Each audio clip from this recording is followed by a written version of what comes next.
સાળંગપુર શ્રી કષ્ટભંજન દેવ હનુમાનજીને 500 કિલો કેરીનો અન્નકૂટ ધરાવવામાં આવ્યો તેમજ 1 કિલો સોનામાંથી બનાવેલ મુગટ અને કુંડળ પણ પહેરાવવામાં આવ્યા। સુપ્રસિદ્ધ યાત્રાધામ સાળંગપુર શ્રી કષ્ટભંજન દેવ હનુમાનજી મંદિર ખાતે શાસ્ત્રી સ્વામી હરિપ્રકાશદાસજી અથાણાવાળાની પ્રેરણાથી તેમજ કોઠારી સ્વામી વિવેક સાગરદાસજી સ્વામીના માર્ગદર્શનથી તારીખ 26/4/2025ને શનિવારના રોજ સાળંગપુરમાં દાદાને વિશેષ શણગાર અને કેરીનો અન્નકૂટ ધરાવવામાં આવ્યો છે।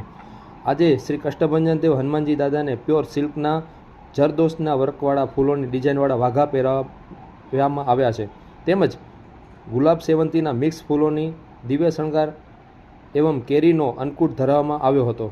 સવારે 5:30 કલાકે મંગળા આરતી પૂજારી સ્વામી દ્વારા તેમજ 7 કલાકે કોઠારી વિવેક સાગરદાસજી સ્વામી દ્વારા શણગાર આરતી કરવામાં આવી હતી।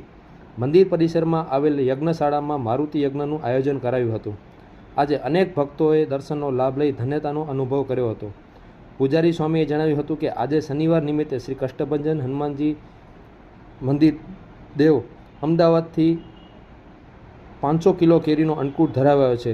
આજે દાદાને વૃંદાવનમાં 15 દિવસની મહેનત બનાવેલા પ્યોર સિલ્કના જરદોશ વર્કવાળા ફૂલદોશની ડિઝાઇનવાળા વાઘા પહેરાવવામાં આવ્યા છે।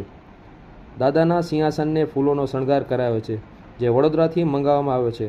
આજે હનુમાનજીને 1 કિલો પ્યોર સોનામાંથી બનાવેલ રજવાડી મુગટ અને કુંડળ પહેરાવવામાં પણ આવ્યા છે। 1.25 ફૂટ ઊંચા અને 1.5 ફૂટ પહોળા મુગટમાં 2 પોપટની આકૃતિઓ બનાવાઈ છે જેમાં હેન્ડ પેઇન્ટેડ મીના કારીગીરી કરવામાં આવી છે। એટલું જ નહીં, મુગટમાં ફૂલ ઝાડ અને મોટા કમળની ડિઝાઇન 4 ચાંદ લગાવી રહી છે।